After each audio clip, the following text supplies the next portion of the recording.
ॐ शिरिडिस्थाय नमः। ॐ दत्तावताराय नमः। ॐ शान्तमूर्तये नमः।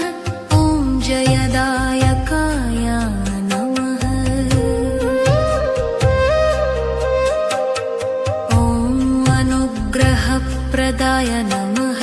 ॐ भयहराय नमः। ॐ दुःखनाशनाय नमः।